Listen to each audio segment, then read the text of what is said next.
heaven, we, with joyful hearts, look forward to that time where we will meet to part no more. Father in heaven, we recognize that we are living in the closing scenes of Earth's history, and all that we've been prophesying again as the Advent people since 1844 is about to come to pass. Father in heaven, we are living amid the scenes of the fulfillment of these notable prophecies, especially those regarding the mark of the beast. We are right now, Lord, living in a time where the stage is already set and the decree only needs to go forth, because Protestantism has already for a long time sought to reach across, stretch its hands across the gulf and reach across the abyss and join hands together with popery. But in light of these things, Lord, we recognize that we have a religious duty to fulfill for the saving of our households and preparing an ark and for giving the message to this generation. And so, Lord, as we gather together once more again today, we ask that as we once again look into this subject matter, that you would impress to our individual hearts the truth home, and that you would give us the special direction that we need from you, that we as your people would be able to walk the line that you will have us to walk in, and that you will provide for us where we cannot do any better for ourselves. Please be with us, O God of heaven, and lead us. Lord, I need you to be by my side today, Lord, and I invite your presence, I invite your spirit to be here with me and to take control of this presentation, the thoughts of my heart, my mind, and the material that is before me, and that you will speak through me to your people, O Father in heaven. Continue, Lord, to be with us. We ask that you will take away the demons of distractions from in our midst. We thank you so much for being with us already in this morning and your continual presence with us. Be with us now once more, we pray, and feed us with your bread from heaven. In Jesus' name, amen.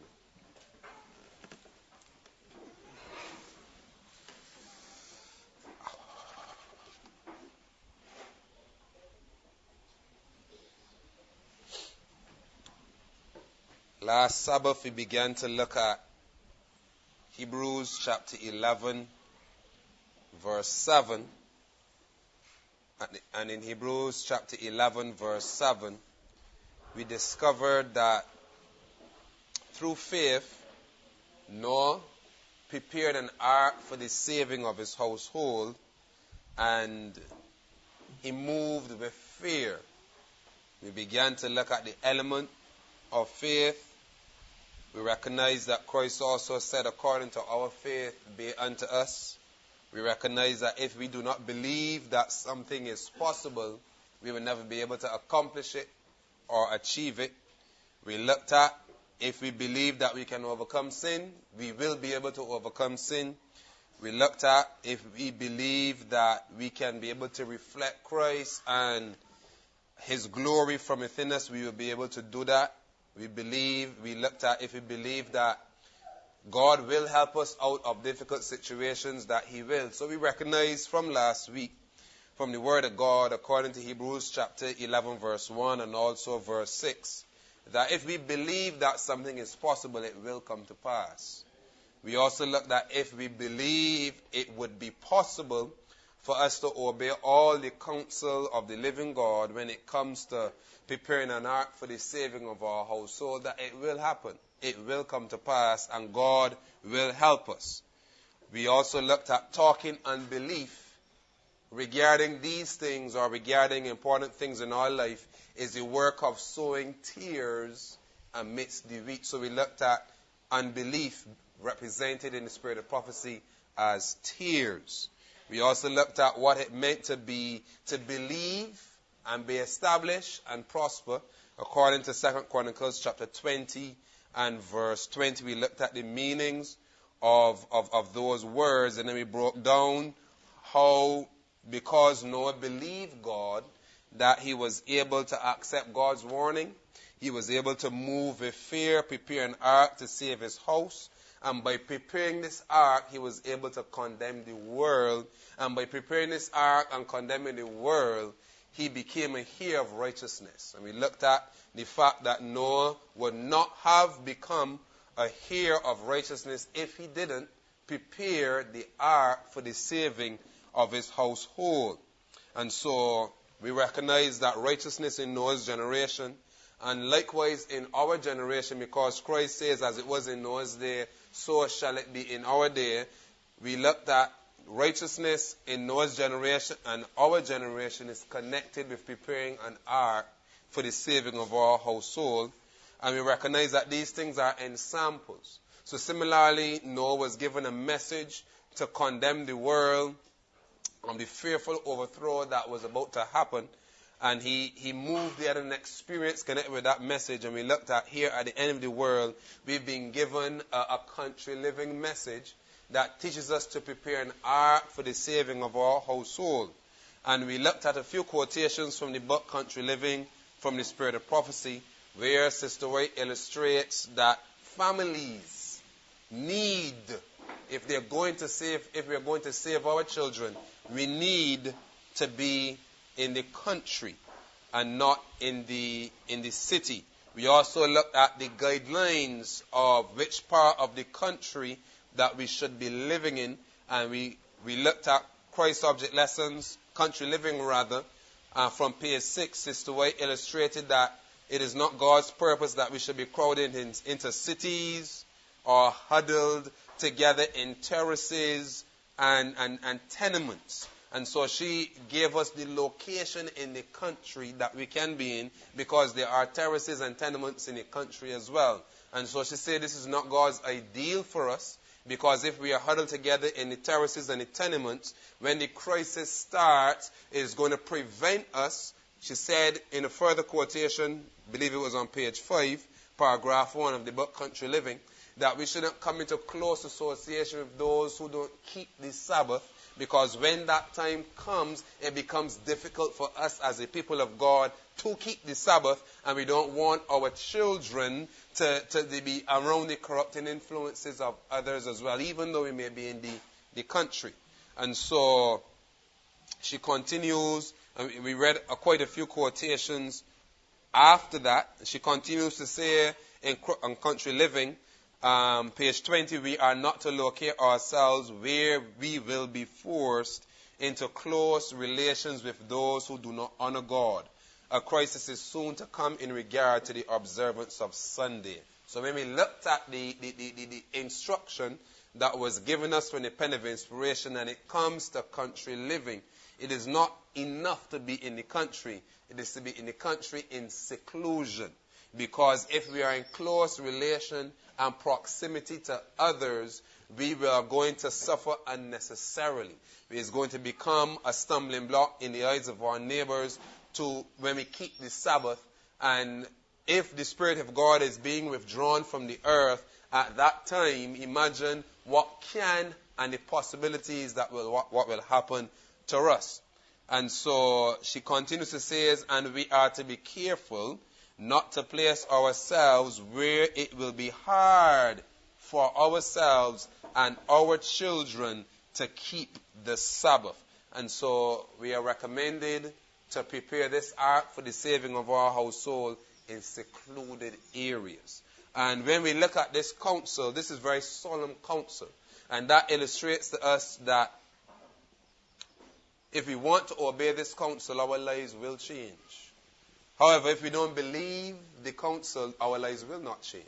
If we don't believe the necessity of that seclusion that she's alluding to, our lives will not change. But if we believe it, and we believe that it is possible, God will open the way and God will open the doors. And so if our perception of the work of God in this generation, in our life, is limited, all right, if our belief of what God is able to do for us is limited, that means He will not be able to perform it. But if we believe that as God was able to do for the patriarchs and the prophets of old, that He will so do likewise for us, all these things become possible and they will become a reality.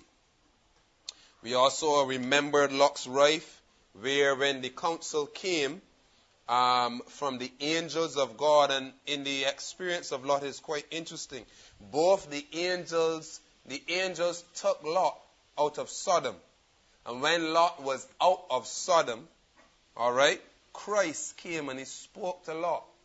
And when Christ came to speak to Lot, because of the lingering spirit that he had, he begged God to cause him to turn aside into this small city, this small village. And Christ didn't want to do it. But Christ said, you know what? I have heard thee also concerning the same thing. And you know what Lot had to do? He had to leave that outside small city that was in the country, you understand, and then flee directly to the mountains. Had he listened to Christ before, he would not have to make another unnecessary move. He could have gone straight to where God wanted him to be. So 2 angels spoke to Lot. Christ spoke to Lot to deliver Lot from the destruction of Sodom.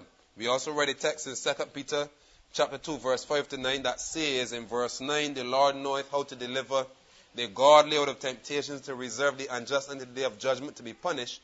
And we understood that the way that God is delivering the godly out of temptations is by moving them out of where the hotbeds of vices are, which is within the city. So by the country living message, which is the message that God has given us to equip us to prepare an ark for the saving of our household, this is what God uses to deliver the godly out of the temptations and to reserve the unjust unto the day of judgment to be punished. And we looked at the quotations where we saw that the destruction of Sodom will be repeated in our day, while in vision, Sister White saw these great balls of fire falling from heaven and coming upon the households, the houses of those who were living in these areas, in these cities that were full of transgression. And we highlighted, and there are other quotations that highlight, that based on the wickedness of the city, for sure you know there's going to be judgment. And there are at least 3 levels of judgment. Sister White said there's going to be floods and earthquakes and fires. And so far, we just need the fire to fall on heaven. And so when we look at the wickedness of the cities, the cities and the nations of earth, and we see that a trend had started since 2004 for tsunamis. And they are increasing. And there are more tsunami alerts and tsunami watches now than then, because it is increasing and God has begun his judgment. And so when you read the spirit of prophecy carefully, we also recognize that the notable signs of the last days, so it says that there are going to be massive loss of life on the major lines of transport. And so what are we seeing? Just the other day we saw 300 souls perish in the waters of North or South Korea. Then a plane went missing and still is missing. And that was 229 souls that were lost. And so these are the major lines of transport. And then the other day, there was that train, whether it was in England or Europe, that crashed and killed many people. So you're seeing massive loss of life on the major lines of transport. So the dots basically have been connected. The dots have been connected. And so we ended last Sabbath in looking at the time of our visitation. We looked at the scenario or the story that unfolded in the life of Esther, who knew the time of her visitation and she made preparation for that time. What was also interesting in the experience of Esther was that when the 13th day of the month Adar came, all the Jews in Shushan and the provinces of Persia, all 127 of them, even down to Ethiopia and India, they stood with their weapons to defend themselves and their property. This is the word that went forth because Esther was able to risk her crown and risk her life and go into Ahasuerus to plead on behalf of her people. And she went in once, she went in twice before Ahasuerus, and she went in 3 times. before him. And when she went in the third time, she said, look, let us assemble on the 14th day also, which is the next day after the original decree. So the fighting went on, and 300 men were killed in Sushan, I believe that was the number. And they're defending themselves, and no hurt came to the Jews. But they said, you know what? It is not enough. Let us assemble the next day again. And once again, 500 the first day, 300 the next day, believe. And they were able to gain they were able to gain a complete victory. And so it is not enough for us simply to hear this counsel and to obey. It's not enough to get into the country. But our location in the country is very important. So we looked at an experience in the Bible of someone that typifies our experience who knew the time of their visitation, but did not make preparation and were able to prosper as a result of it. And so seeing that we looked at someone who knew the time of their visitation, which we connected with moving with fear. And so no one knew the time of earth's visitation. Yet 120 years, God will bring a flood upon the earth. So no one knew the time of earth's visitation. And he moved with fear and prepared an ark for the saving of his household. And so we likewise are to do the same. So we looked at Esther, who knew the time of her visitation. She made preparation. Her and her household was saved. So let us now look at someone or an illustration of those who knew the time of their visitation and did not make preparation. All right? So that is only fair that we look at it. And so I'm going to read to you a quotation from Review and Herald, December 20th, 1898, paragraph 8. So we're in Review and Herald. This is December 20th, 1898, paragraph 8. And because iniquity shall abound, the love of many shall wax cold. But he that shall endure unto the end, the same shall be saved. And this gospel of the kingdom shall be preached in all the world for a witness unto all nations, and then shall the end come. And remember, the preaching of the gospel into all this world for a witness unto all nations is connected with us preparing an ark for the saving of our household, moving with fear. When ye therefore shall see the abomination of desolation spoken of by Daniel the prophet, stand in the holy place, whoso readeth, let him understand. Then let them which be in Judea flee into the mountains. Let there be no presumptuous dallying. Sister White says, let him which is on the house not come down to take anything out of his house, neither let him which is in the field return back to take his clothes. And woe unto them that are with child, and to them that give suck in those days. No, the reason why Christ says, woe unto us that are with child and give suck in those days, is because if we find ourselves in that condition, it means that we were not waiting and watching. It means we were not obeying the signs of the times. Because if we are waiting and we are watching, we are not going to allow ourselves to slip, because the signs are too clear.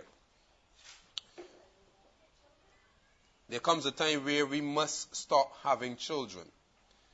And furthermore, the pen of inspiration says that leading up to that time, many of our children will die.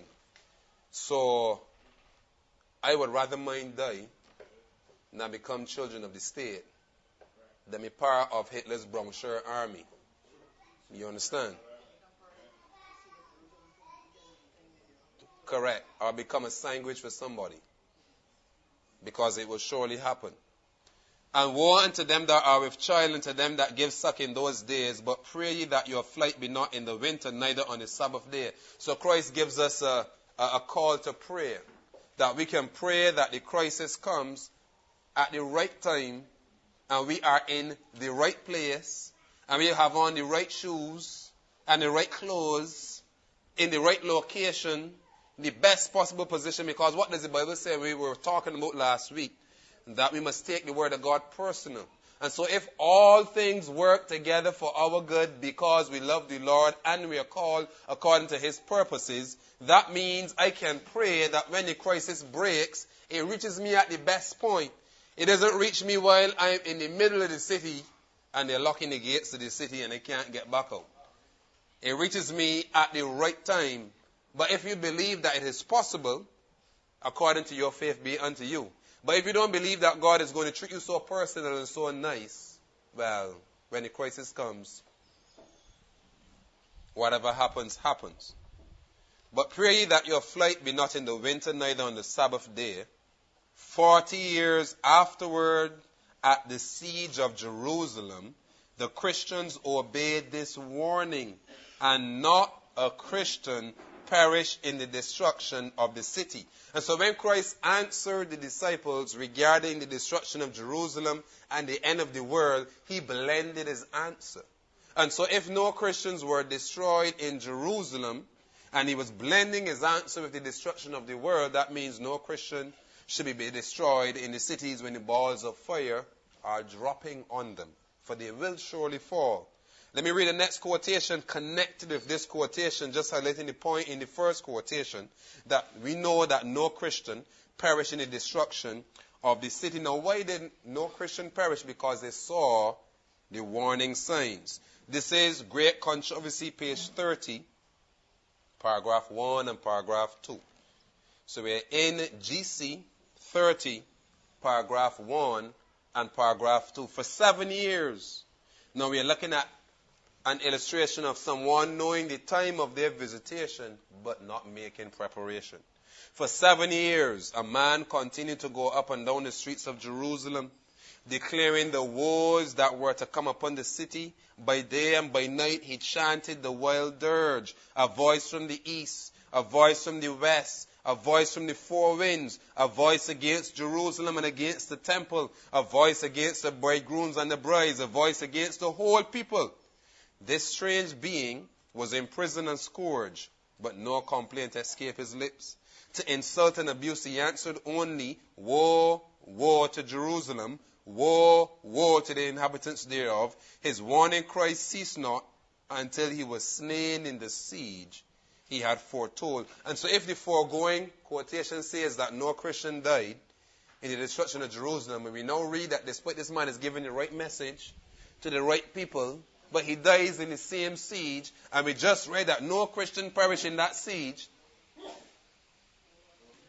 don't be too concerned about those who live in the city, beloved. Because part of the message of Noah that condemned the world was the works that he was doing associated with his message by building the ark. And simply beholding the ark was a condemnation to the world. And so while we may ask, well, who's going to reach those who live in the cities? Who's going to witness to them? If you read the pen of inspiration closely, it's really not your families. It's not you and your little children. It is those who have neither chick nor child, or those who may be single and disengaged, or those who may be men of experience, working and directing armies of youth, rightly trained, to give this final warning cry. And so, therefore, beloved, these are very solemn and important things for us to think about, because we have a personal responsibility to preserve the faith of the fathers in the generation of our children. And this is how the faith was preserved. The fathers to the children make known to the truth, correct? We know that text, correct? And so we have to, our faith is only being preserved in our children. Only being preserved in our children.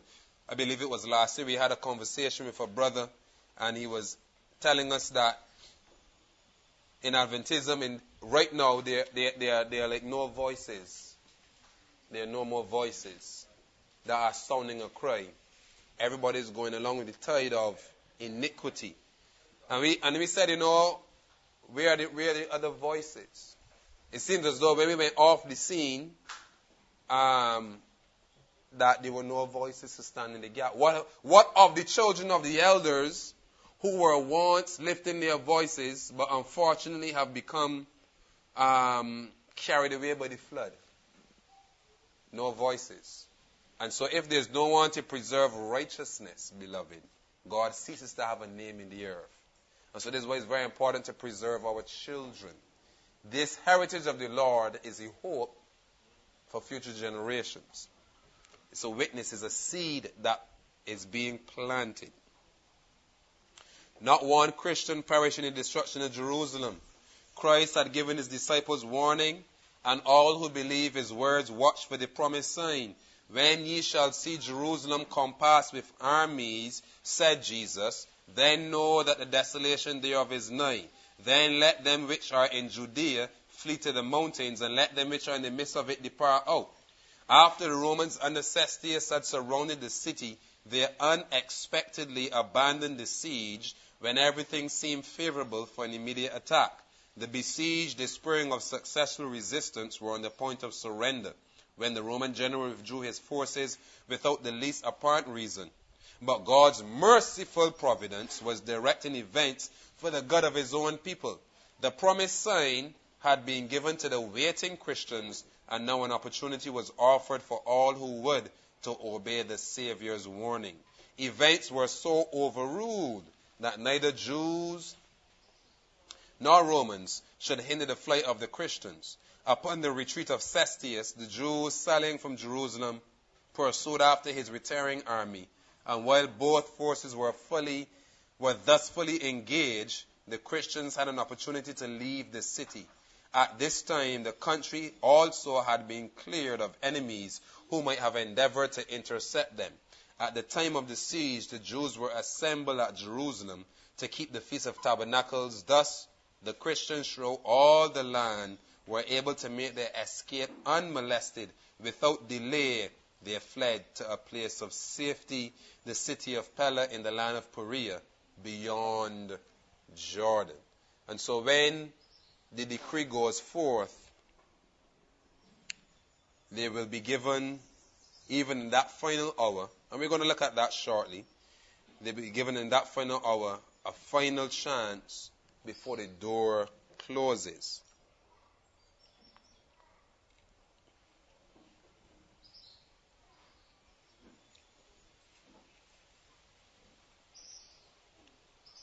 Now go with me to Matthew chapter 24. We're going to connect two or three things together. We are in Matthew chapter 24, and we're going to read from verse 42. Matthew 24, we're going to pick it up from verse 42. And it says in Matthew 24, watch therefore, for you know not what hour your Lord doth come. But know this, that if the goodman of the house had known in what watch the thief would come, he would have watched and would not have suffered his house to be broken up. Now, did the Christians know in what watch the opportunity would come for them to leave Jerusalem? Talk to me, beloved. Did the Christians in Jerusalem know what watch the thief would come? They didn't know?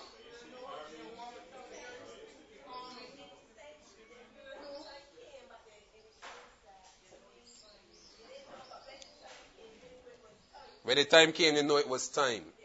Correct.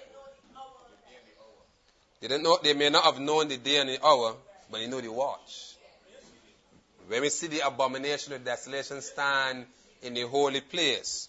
And so this is the goodman of the house, and would not have suffered his house to be broken up. Therefore be ye also ready, for in such an hour as ye think not, the Son of Man cometh. Who then is the faithful and wise servant? And watch who Christ classifies as a faithful and wise servant. What does the faithful and wise servant do?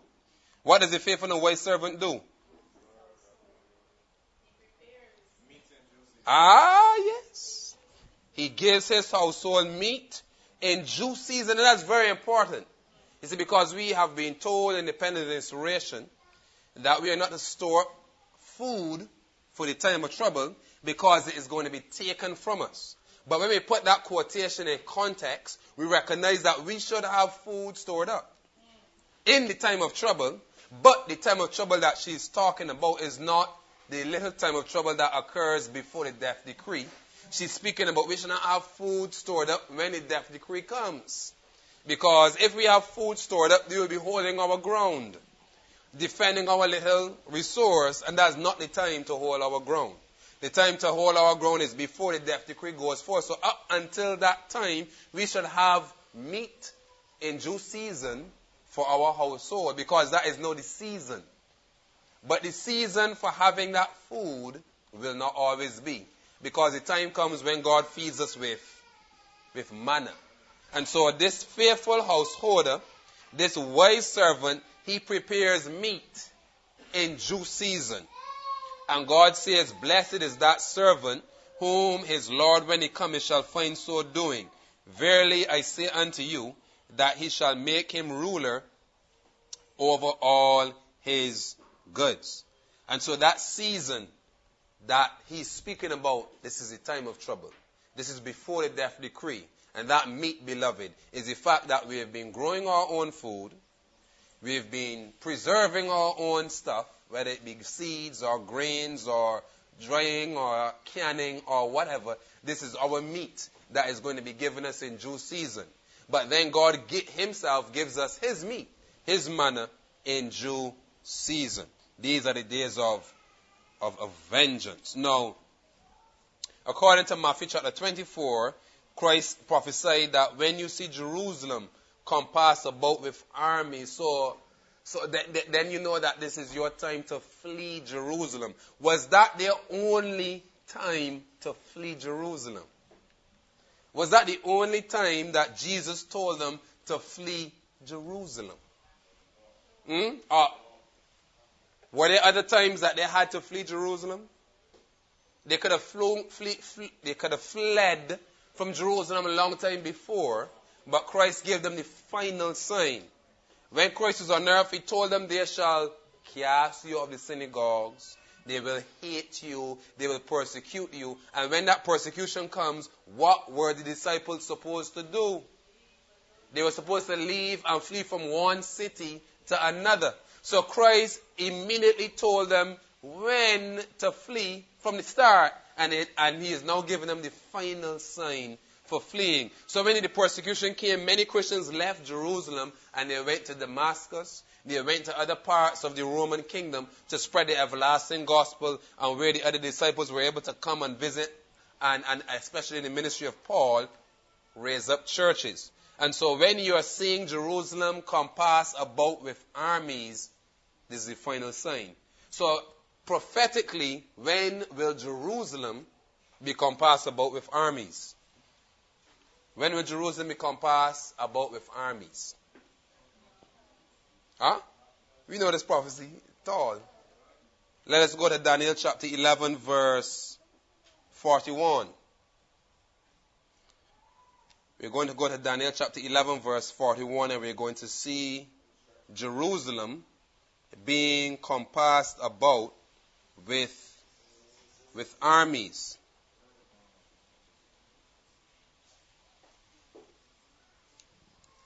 We read in verse 40, the time of the end, and at the time of the end shall the king of the north push at him, and the king of the north shall come against him like a whirlwind, with chariots and with horsemen and with many ships, and he shall enter into the countries and shall overflow and pass over. Recognize that happened in 1989. Iron Curtain coming down. Pope and Reagan conspiring to bring down communism.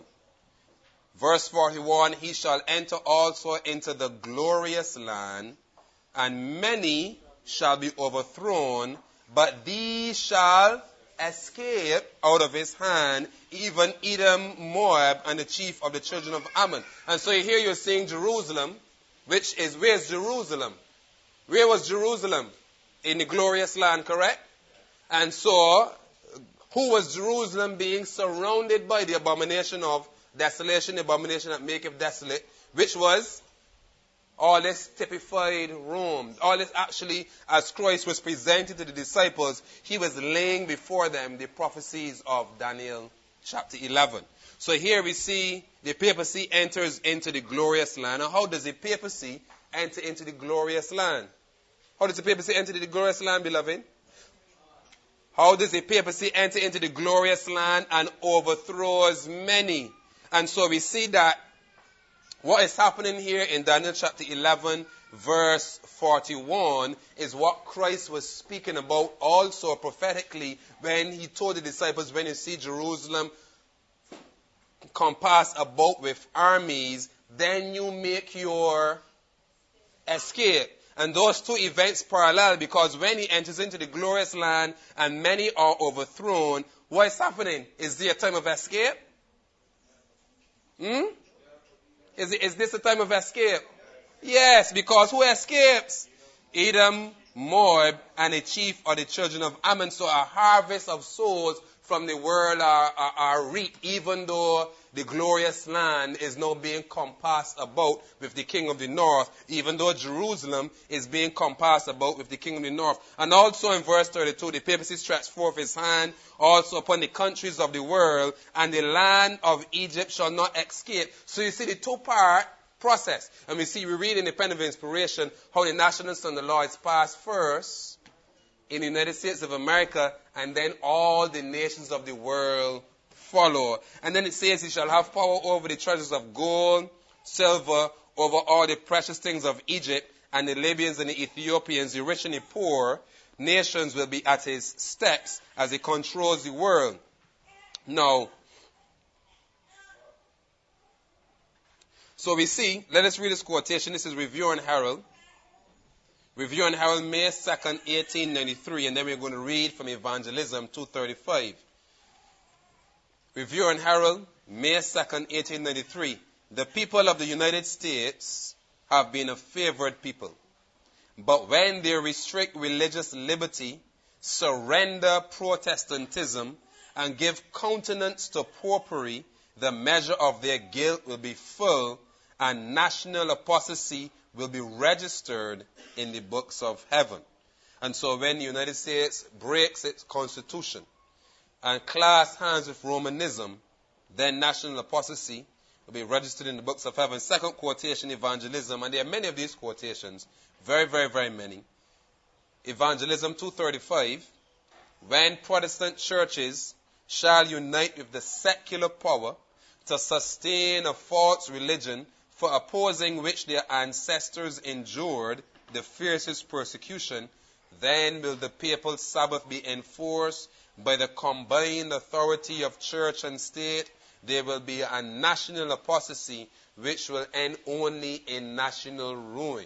And so when we see the decree goes forth, when we see that national and the law pass, that is our final sign that shows us, guess what? Rome has compassed about Jerusalem with armies, and God is not going to allow the persecution to come down immediately. He has given us that small window of opportunity to finally and at last get out in mercy. But that experience will be a long experience of exile. Of exile. This is when Jerusalem is compassed about with armies. This is Daniel chapter 11.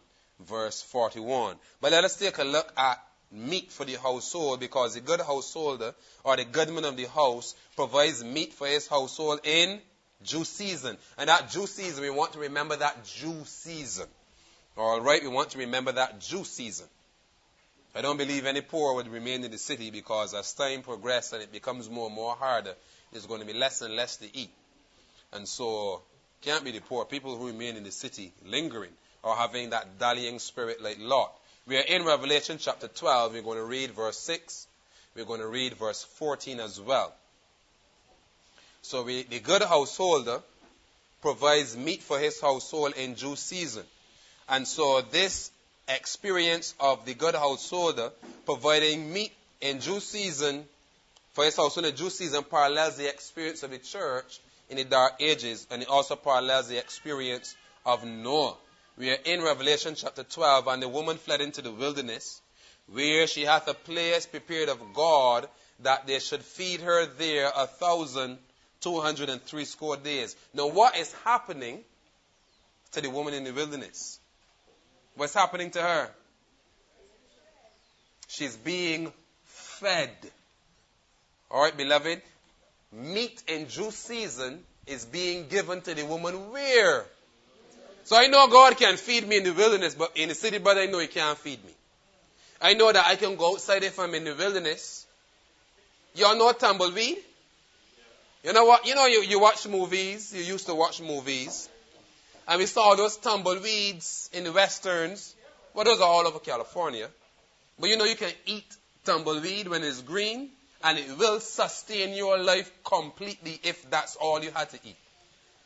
It is full of nutrients. But nobody eats it. Nobody does nothing with it but burn fires because it's a pest.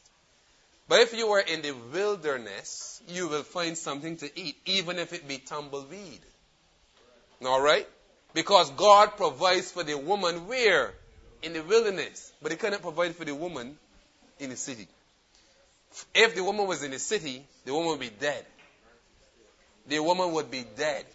The woman would be up in smoke. So, in the wilderness, we can be sustained. We can be fed. Verse 14, Revelation chapter 12.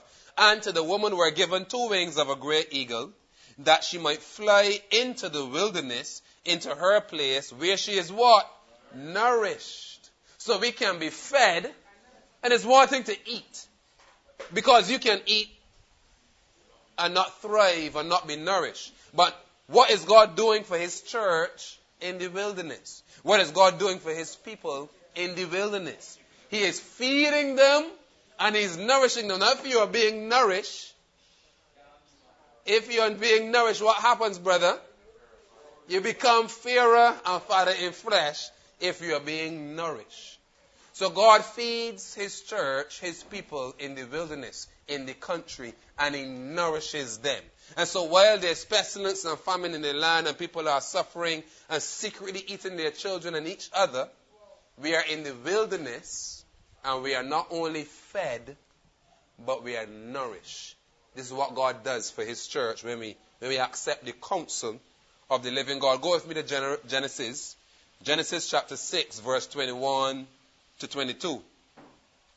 So you don't want to miss out of being fed and nourished. It's one thing to eat, it's another thing to be nourished. We are in Genesis chapter 6. We're going to read from verse 21 to 22. In Genesis chapter 6, we're going to read from verse 1 to 22. And after that, we're going to go to the book of Luke. And take thou unto thee of all food that is eaten, and thou shalt gather it to thee, and it shall be for food for thee and for them. Thus did Noah, according to all that God commanded him. So did he. So in Noah's ark, which parallels our experience in moving with fear and providing an ark for the saving of our household, we just don't have a house. What do we have associated with our arks? We have all food that is eaten. Check. This is Genesis chapter 6, verse 21 to 22. So we not only are content to just simply be in the country. What are we doing? Bible, we are growing our own food. And we are not just growing our own food. We are taking inside the ark all food that is eaten. So that means we know how to grow food inside or outside. And instead of having plants in the corner of your house, have a little plant pot and a trellis and some kind of fruit-bearing vine growing on that trellis. We are no longer going to be those who have simply flowering plants. Everything is food, beloved. This is what's going on in the ark. And furthermore, associated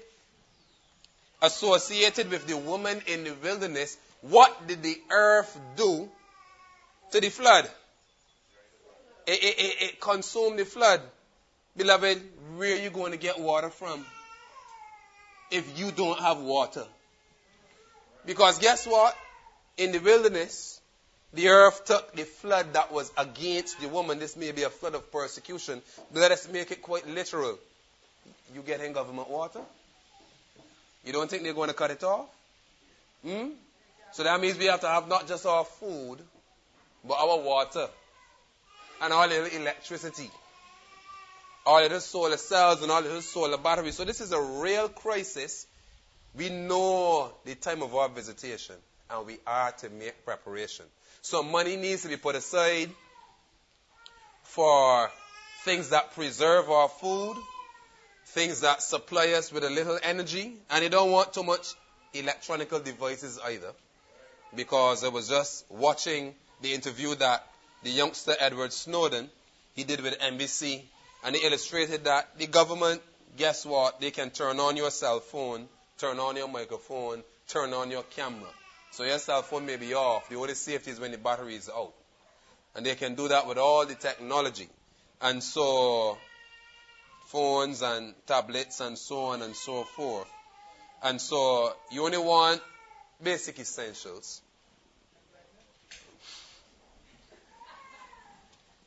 That means all food that is eaten, beloved, means good grains, dried fruit. This is what we want, beloved. This is our planning. For we know the time of our visitation. Now go with me to the book of Luke. We're going to Luke chapter 21.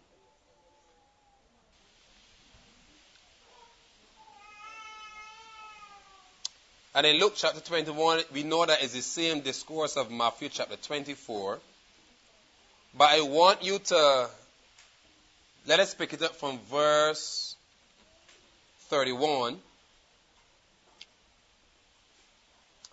28. And when these things begin to come to pass, then look up and lift up your heads, for your redemption draweth nigh. And he spake to them a parable, behold the fig tree, and all the trees. When they now shoot forth, ye see and know of your own selves that summer is now nigh at hand. So likewise ye, when ye see these things come to pass, know ye that the kingdom of God is nigh at hand. So the fig tree is paying attention, but all the trees are not. Verily I say unto you, this generation that sees all this come to pass shall not pass away till all be fulfilled. So we are this generation. We are this generation that see these things begin to shoot forth in measure and then without measure. And so we are the generation of September 11th, 2001. This is when it began to shoot forth. When we know that the end is near. And so we see it, beloved. This is who he's talking about. This is us. We are the generation that see all these things begin to come to pass. So likewise, when ye see these things come to pass, know ye that the kingdom of God is nigh at hand. Verily I say unto you, this generation shall not pass away till all be fulfilled. So we are the generation that will not pass away. So when I tell you, this is it, and we are there, it is we that see. We have seen the judgment pass from the dead to the living. We have seen it, beloved. Our generation will not pass away till all these things become fulfilled. And take heed to yourselves, lest at any time your hearts be overcharged with surfeiting and drunkenness and cares of this life, and so that day come upon you unawares. For as a snare shall it come on all them that dwell on the face of the whole earth. Notice verse 36. Watch ye therefore and pray. Now who was watching? Who was watching previously in Matthew chapter 24? Who was watching? The good man of the house. Remember, this is the same discourse. Different details may be in Luke and in Matthew. But it's the same man that is watching and praying. Watch ye therefore and pray always, that ye may be accounted worthy to escape all these things that shall come to pass, and to stand before the Son of Man. Who is this talking about? Who is this that stands before the Son of Man, that is worthy to escape all the balls of fire coming from the clouds of heaven, the famines and the pestilences in the land, the cities being locked down, and cannibalism depicted by a lot of zombie pictures rises up again as it was in the days of Jerusalem. There's 144,000 that stands before the Son of Man, stands before God without a mediator. And so we will escape all these things that will come to pass. How? If we watch.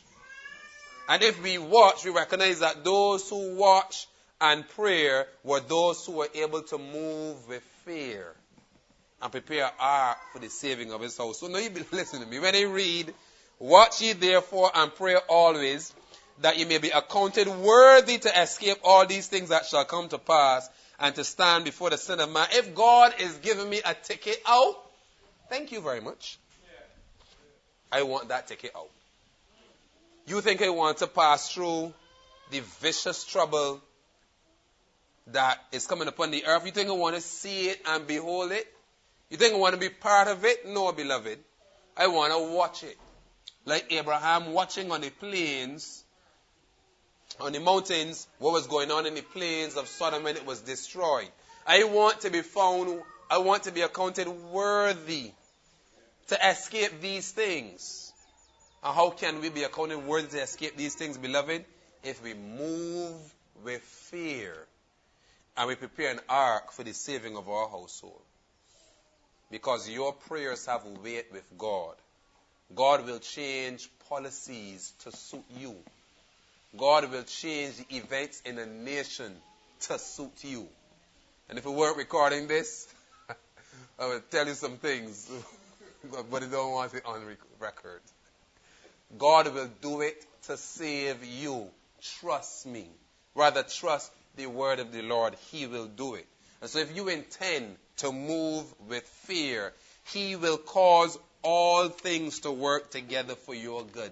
He's going to put the right leaders in place, cause the right policies to get introduced, give the right opportunities, give the right... Listen, beloved, the economy is great, beautiful, because women still buying $500 US here to put on their head. Time's still good. Don't listen to the economists yet. Time's hard when we can't buy ourselves. But time's good. People still partying as normal. Wearing weave as normal. Dressing up and going carnival as normal. It's normal. So that means we can capitalize on the opportunity and God can still provide. But if all we are seeing is time's hard, time's hard, time's hard, time's hard, that thought limits us. But if we can still see the opportunity, because nothing is going to fall out of heaven on our lap. Were it that easy, if it were that easy, I would pray night and day. And it would happen. But it's not so for us. So we have to use the appointed means. You understand? The practical affairs and duties of life to make a way for ourselves, for our families, beloved. And so, my prayer is that we all may be accounted worthy to escape all these things that shall come to pass and to stand before the Son of Man. We're going to read a few quotations. Christ's Country Living. We're going to pick it up from page 24, paragraph 2. Country Living, 24, paragraph 2. The time has come. The time has come when, as God opens the way, families should move out of the cities. The children should be taken into the country. The parents should get as suitable a place as their means will allow. So everybody may not be rich, but we can get a place based on our means. Though the dwelling may be small, yet there should be land in connection with it that may be cultivated. Parents can secure small homes in the country with land for cultivation where they can have orchards and where they can raise vegetables and small fruits to take the place of flesh meat, which is so corrupting to the lifeblood coursing through the veins. On such places, the children will not be surrounded with the corrupting influences of city life. Watch the promise. God will help His people to find such homes outside the cities. So who's helping you? Pardon me? God will help.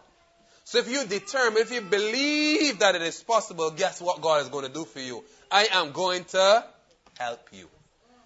And let us take that the homes will be small in context. Alright? God's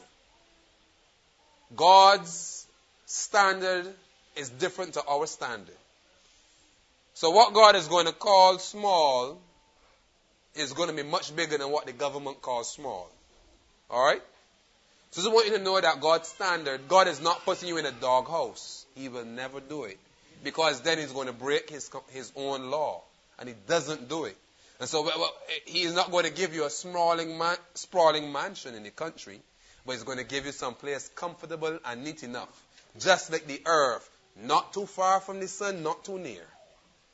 Just in the right space. He's going to give you not too much space, neither not too little. But he will help you to get it. And he knows that your children need their space and you need your space, so he's going to help you to get it. God is a helper. More and more, as time advances, our people will have to leave the cities. For years, we have been instructed that our brethren and sisters, especially families with children, should plan to leave the cities as the way opens before them to do so. Many will have to labor earnestly to help open the way. But until it is possible for them to leave, so long as they remain, they should be most active in doing missionary work, however limited their sphere of influence may be. And so, beloved, if you're doing the right work, what's the work that we should be doing for this time? If we do this little missionary work, which we are told that medical missionary work, being the right hand of the gospel, is the work to do, you may just help the right person in the right place at the right time, and because of your helpfulness to them, they say, here what? Let me do something for you. You never charge me money. Because medical missionary work is not about charging for consultation and so on and so forth. It's missionary work. Check. So it's not we're going to get some rich off for consultation now and charge and get rich off for doing treatment on people. It is hard. It's very tiring to do treatment on people, but it's not about money making, money getting, and making yourself rich off of the diseases of people. We don't go down that road. But perhaps you were to help the right person, the right place, the right time, and they were to say, guess what, let me help you out. I have in X location, because their quotation where Sister White said the rich people of this world have built up institutions and they have properties in the country that when the right times come, they didn't even build those places for themselves.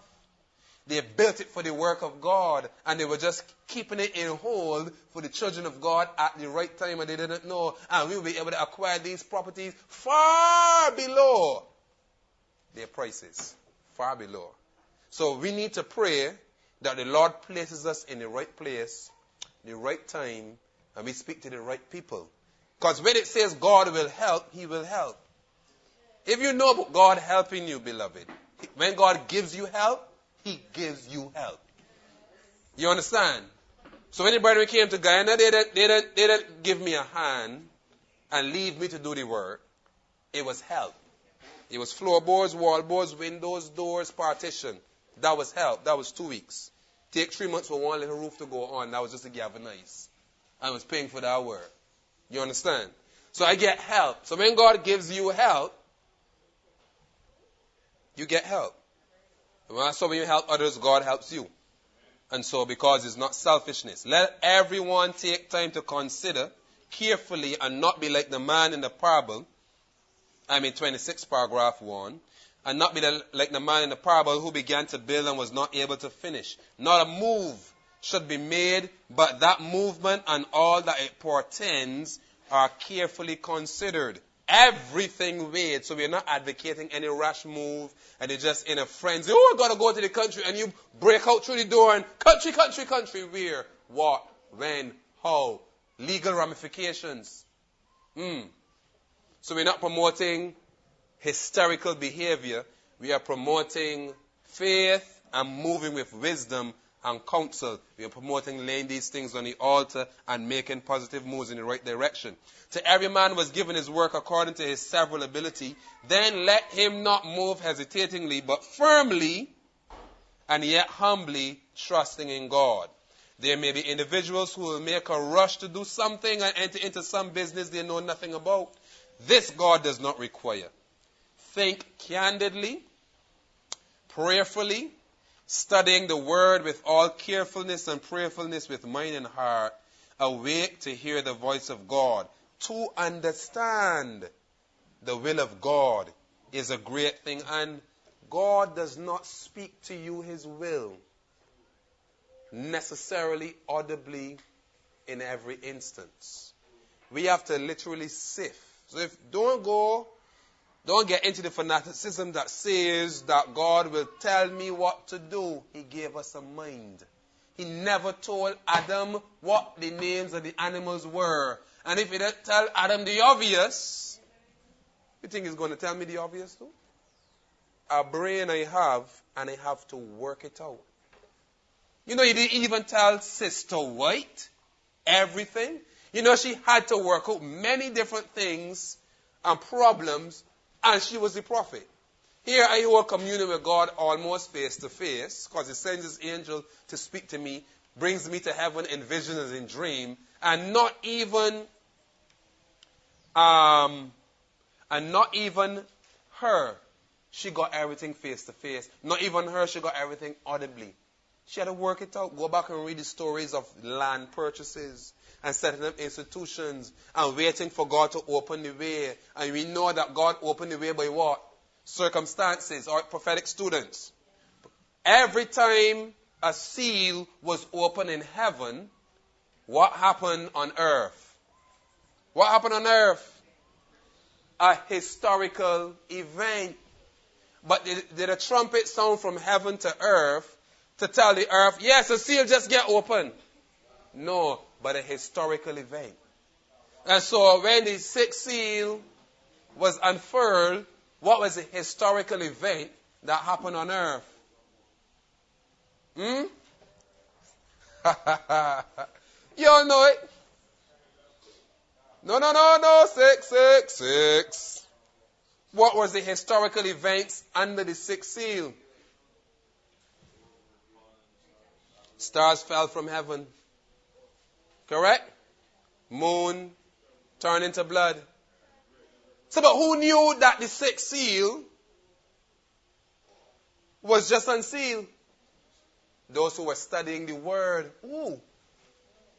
But you talk to people, oh, God didn't tell me that. God didn't tell me what to do.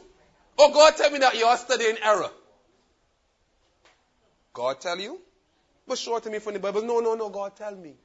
Fanaticism, beloved. So keep yourselves away from fanaticism. To understand the will of God is a serious thing, and you have to search it out. And so this is why Sister White says that when these different crises arise in the earth, the light for that time comes. We got to search the will of God out, especially for our lives individually.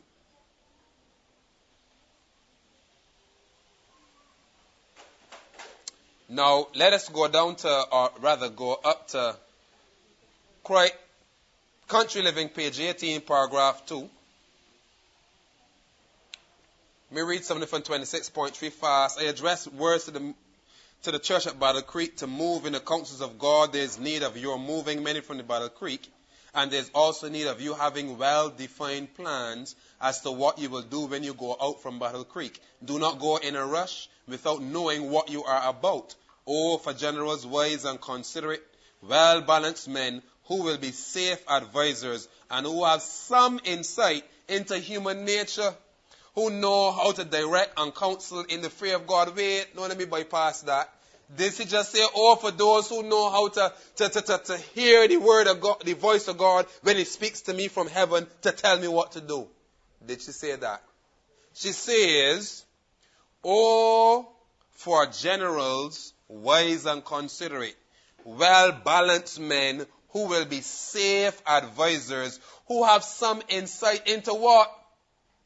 You got it there? 26.3. Insight into what? Have some insight into what? Human nature. Wait. So you got to understand human nature. If I'm to counsel people or lead people, you know I have to understand human nature. If we are going to deal with each other, we can't deal with each other based on principle or perception. We have to deal with each other based on these things as well as human nature. Because the way human nature may work out a principle, it can bring in difficulties. So we've got to be able to work around human nature. And so that's why we must have the spirit of mutual forbearance of one another, because we all have one intrinsic difficulty to deal with: human nature. Our natures are problematic. And since our natures are problematic, and I know that human nature is problematic, it caused me not to become suspicious of my brother. So when you do it like this, when you do that, you don't know about, because, wait, we're dealing with human nature. And human nature, guess what? It's just human nature. It just goes off the cliff. We all go off the cliff sometime. You want to know we go off the cliff sometime? It's just our nature stuff. This is why we need to be constantly corrected by the Lord and instructed. Because we are bringing into control, as Sister Louise was saying this morning, the winds of self. That's how you express it. How you express it? The greatest foe that we have to deal with, beloved, is ourself. The passion, human passion, correct. And so, who have some insight into human nature, who know how to direct and counsel in the fear of God. So let us not be of those, among those, like those who believe that God has to tell me, I have to hear from heaven. I am not Abraham. Alright?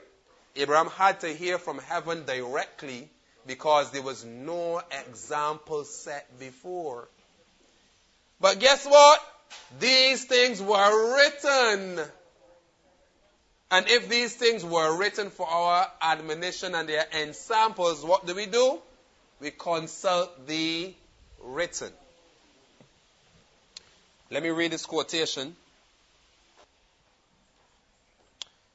Page 18, paragraph 2 of the said book. Many are unwilling to earn their bread by the sweat of their brow, and they refuse to till the soil. But the earth has blessings hidden in her depths for those who have courage and will and perseverance to gather her treasures. You know, you are lucky not to be in Guyana.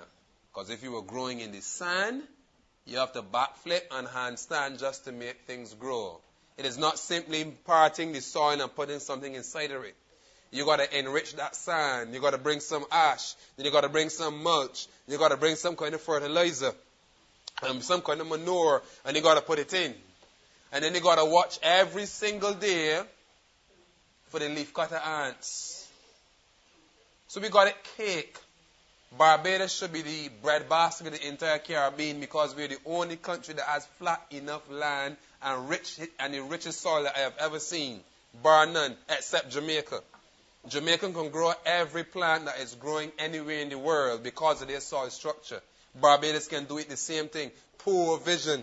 We talk about our sun, our sand, our sea, our beaches are beautiful. Other islands got better and more beautiful beaches than us. We should have looked at the topography of our country and determined, you know what, we can grow every single thing. But we went the easy way. And instead of growing food, we're growing lawns and crotons and acacia and poinsettia that we can't eat. However, you can eat hibiscus. Make drink with it. Blend it with some juice. Blend it in some water in the blender. Add a little lemon. Sweeten it with some brown sugar. Boom, you got juice. Don't buy it from the supermarket. It's beautiful. But where have we gone? The only country, when you walk around, when you travel around, the only country, flat and sweet. This one giant farm. Barbados. And then Sister Janice was telling me that there's a book that Professor Hilary Beckles is working on. They just put this in. The Lord bring this back to my remembrance. And he's going through the history of slavery in Barbados and the Caribbean. And he's dropping some details that he was saying he only knew it because he went to England. And while he was studying, he came across the information, so he's putting it together in the book. The history of the slavery in Barbados and the Caribbean. And he was highlighting, in the book, but the book is not published yet. I'm just getting a little sneak preview.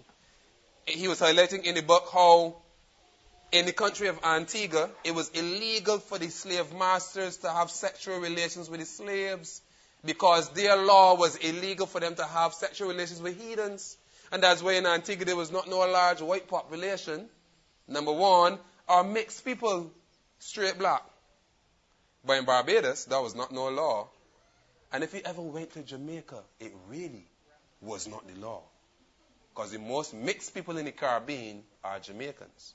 However, he was also highlighting in the book that in Barbados, the slave revolt was very difficult. Many slaves escaped, but because there was nowhere to run or hide all of them was always caught. History. You understand what I just said, beloved? This is what he brought out of history, that when the slaves revolt, they had nowhere to go. They were always caught in Barbados. How is Barbados? And that struck me tremendously. Because I always would say so, but here somebody completely outside of the realm of our thinking making a historical point. And so, when you look at the 1930s, Brother Craig will always talk about it. When those riots were going on for food, they began from the cities, and they came up. And where did the riot stop, brother? In St. Andrew.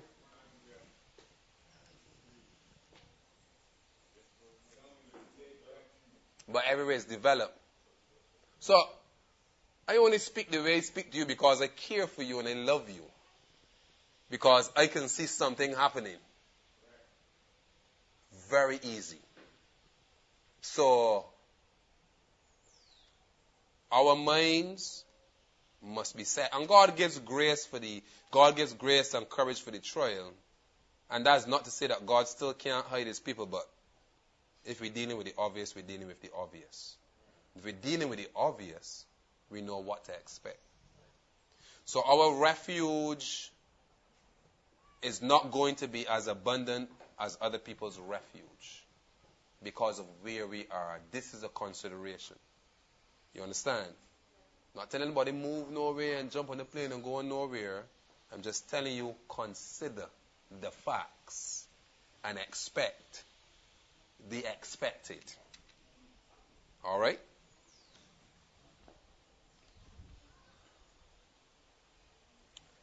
Let me read this quotation as we bring this to a close.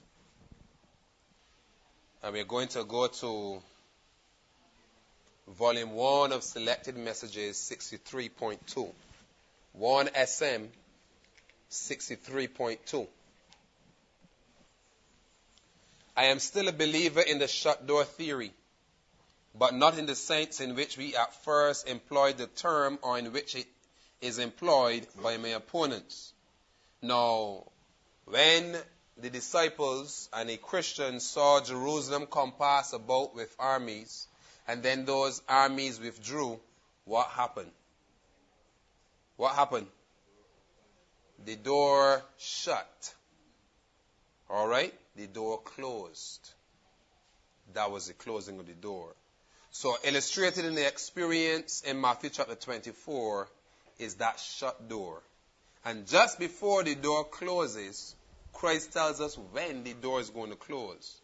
And if the door is going to close, that means all opportunities for escape are gone. All opportunities for preparation are gone. Financial opportunities, all right?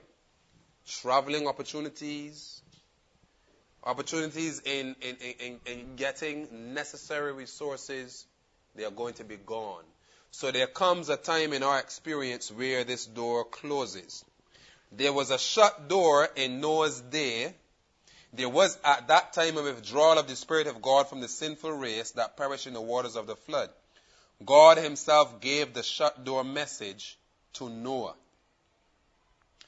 And so if there was a shut door in Noah's day, we know obviously that that door closes in ours.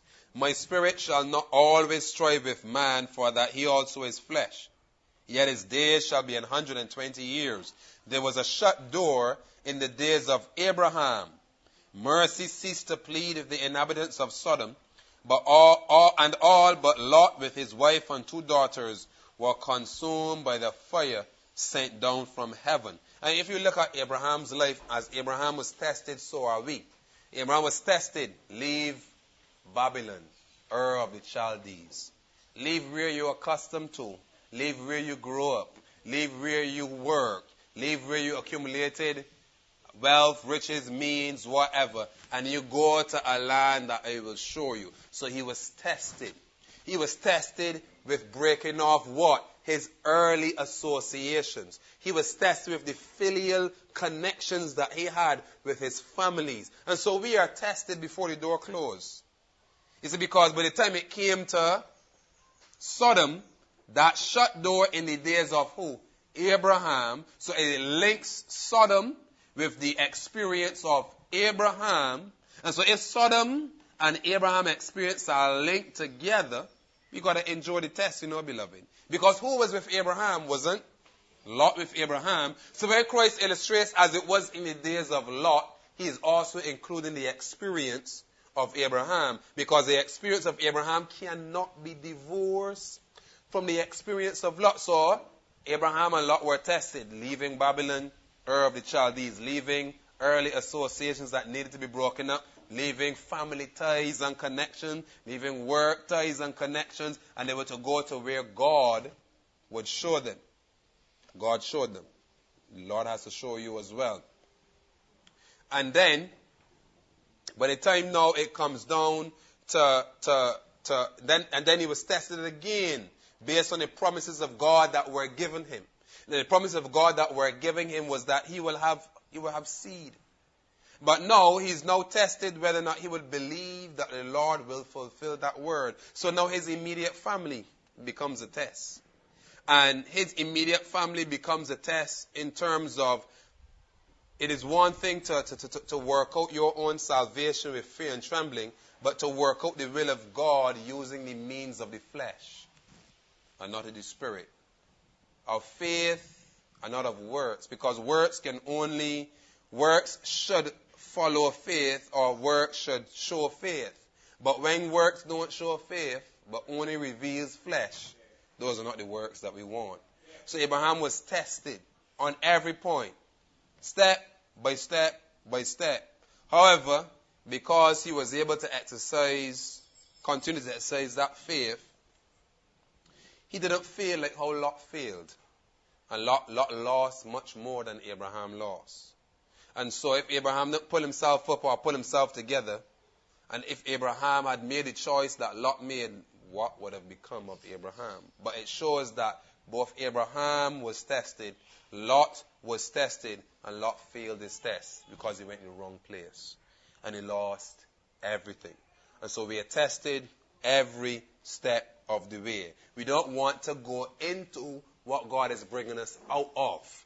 And this was a mistake of Lot. He left Babylon, he left Nimrod's city, and he went to Sodom. And he should have reasoned, we left Babylon, we left Babylon, we left Babylon. Why am I going back to Babylon? Why am I going back to Babylon? I'm smiling at my wife. I'm smiling at my beloved wife. We're in that. And see, because I smile at my wife because you want to know why Lot ended up in Sodom? Your wife. And I smile at my wife because, and I didn't think about it like how I just thought about it, but she told me the same thing. We left the country, we were in the country, in the jungle, and we are not going no place else but the jungle or the forest. And so therefore we don't want civilization. But I was tired.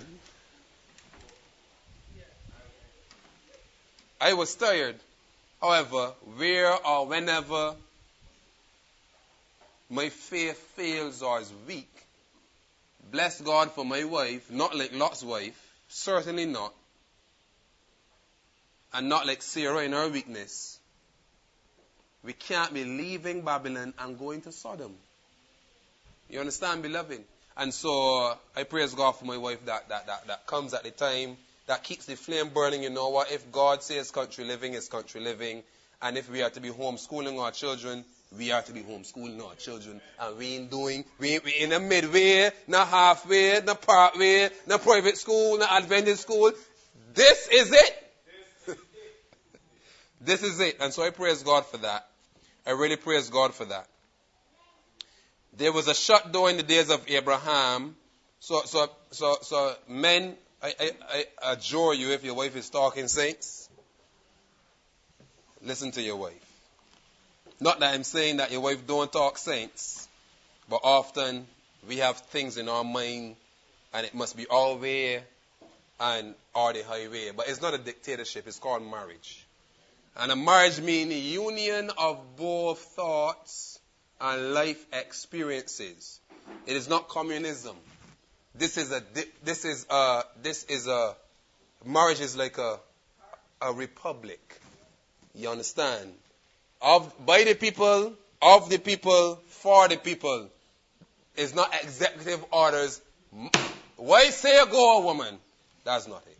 So, I praise God for understanding that. There was a shut door in the days of Abraham. Mercy ceased to plead with the inhabitants of Sodom, and all but Lot with his wife and 2 daughters were consumed by the fire sent down from heaven. There was a shut door in Christ's day.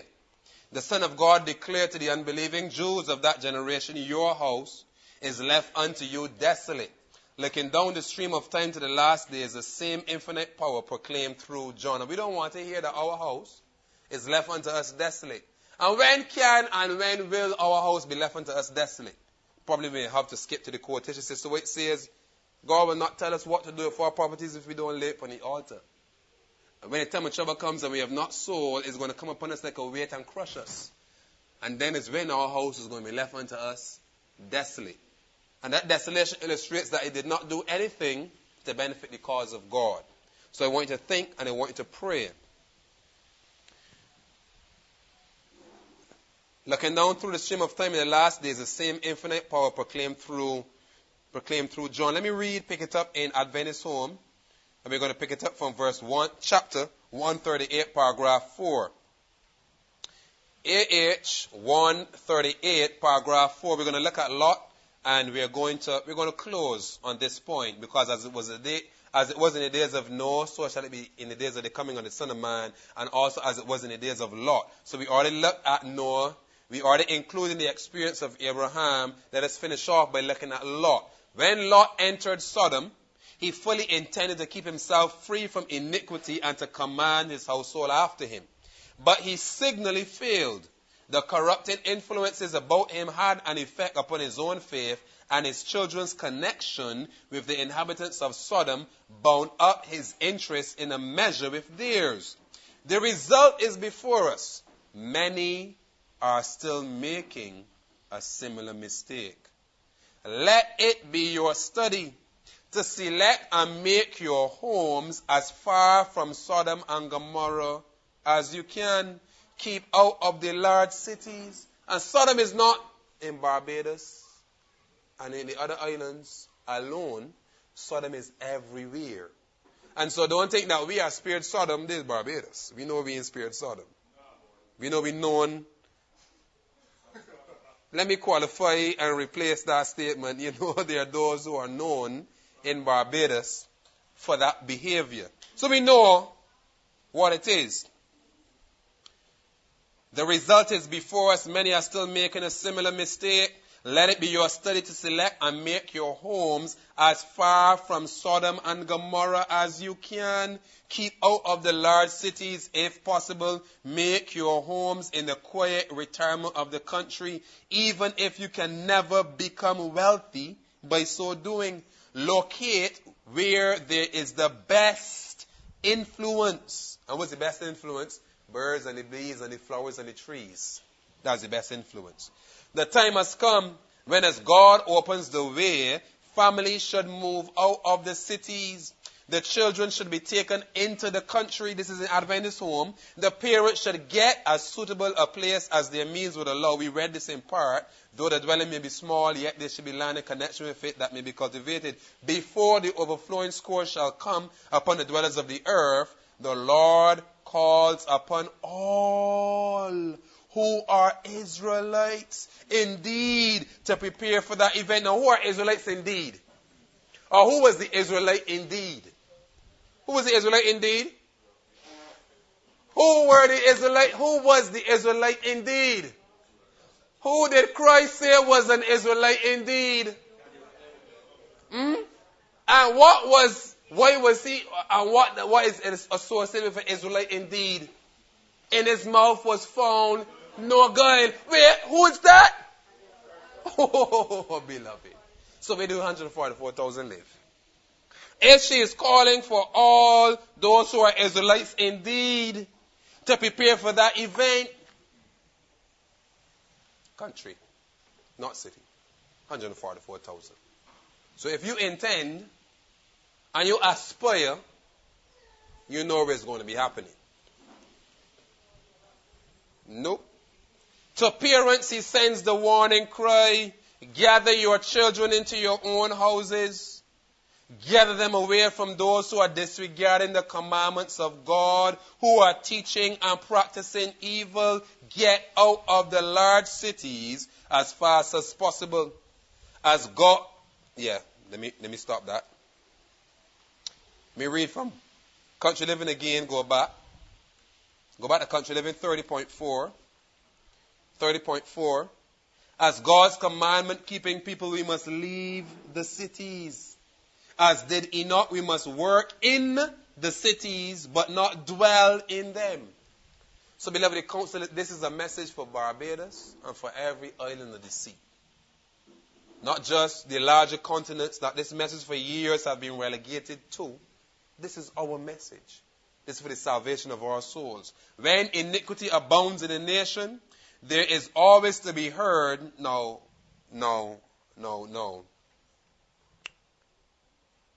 Port Royal, Jamaica.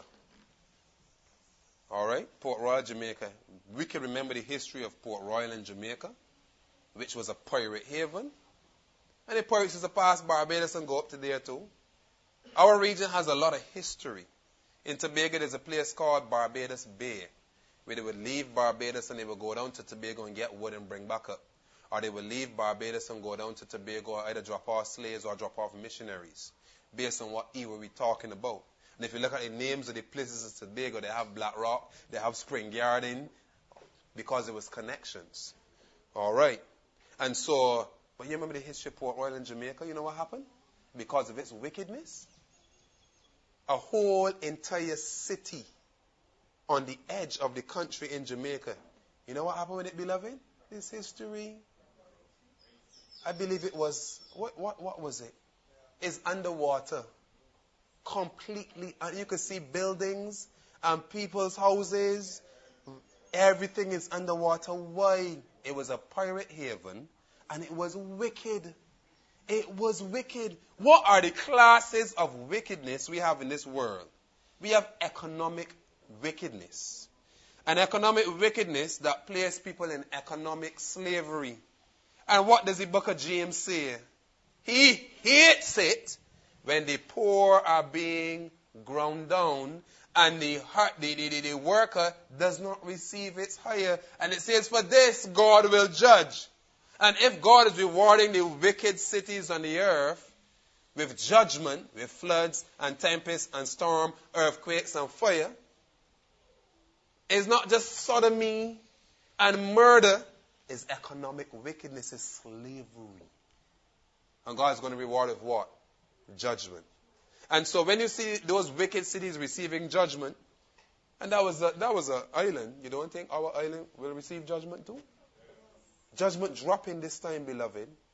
No, he will never destroy the earth with a flood, with water, but fire. Fire can fall from heaven freely with infinite precision. Judgment will come. And that's one that I mention that because that's one thing that really burns me the most.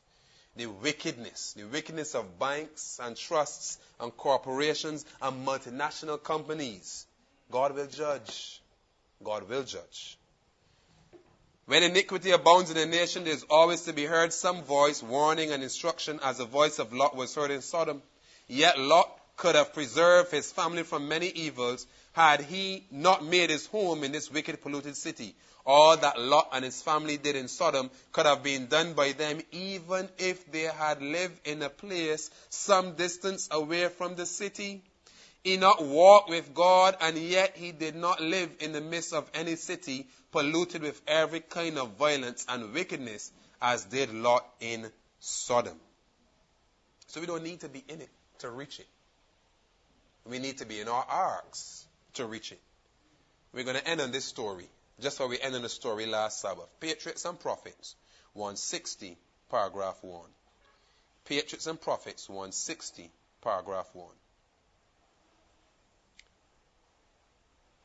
Lot returned sorrowfully to his home and told the story of his failure. Then the angels bade him arise and take his wife and the 2 daughters who were yet in his house and leave the city. But Lot delayed. How many angels told Lot? That's the second angels come out of Babylon. The message goes to us, beloved. Though daily distress, but Lot delayed. Though daily distress at beholding deeds of violence, he had no true conception of the debasing and abominable iniquity practiced in that vile city. He did not realize the terrible necessity for God's judgments to put a check on sin. Some of his children clung to Sodom, and his wife refused to depart without them. Some of his children clung to Sodom, and his wife refused to depart without them. The thought of leaving those whom he held dearest on earth seemed more than he could bear. It was hard to forsake his luxurious home and all the wealth acquired by the labors of his whole life, to go forth a destitute wanderer. Stupefied with sorrow, he lingered loath to depart. But for the angels of God, they would have all perished in the ruin of Sodom.